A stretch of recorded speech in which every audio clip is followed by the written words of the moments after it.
Doon sa Cebu po, isa po akong abogado doon. Ikaw, abogado ka? Oo, abogado po Maraming lawyer dito. ako. Oo, abogado ako. Abogado ka? Lahat ng mga kliyente ko po, pinapangakuan ko po, Paano? na kapag sila talo, tapos ako yung abogado, magpapakulong ako. Yun. Oh, kanina may tumawag, isang kliyente ko doon sa Cebu. Oo. Oh, pero ibinigay ko sa ibang abogado. Bakit? Kalalabas ko lang sa kulungan. Huwag mong lakasan tayo, ha?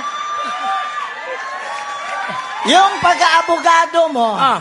hindi yan totoo. Ako, abogado. Totoo kang abogado. Matagal ako sa lawyer. Ito na lang. Ah. Bibigyan kita ng sitwasyon, Ah. tapos ikaw, maghanap ka kung anong pwedeng isampang kaso. Oo, alam ko lahat ng kaso. Sige ha, Ah. may kaibigan ako. May kaibigan Yung ka. kaibigan ko, putol yung paa niya. Putol yung paa. Oh, sumusuot siya ng artificial na paa. Anong klaseng paa? Yung kahoy. Kahoy. Oh, may kalaban siya. May kalaban. Initak siya. Initak. Pag itak, buti na lang nakailag siya. Nakailag. Natamaan yung artificial na paa. Yung kahoy. Naputol. Naputol. Anong pwedeng isa pang kaso nun? Simple lang yun. Ano nga? Yung tinatawag frustrated murder. Ha, di. Serious physical injury. Ah, hindi.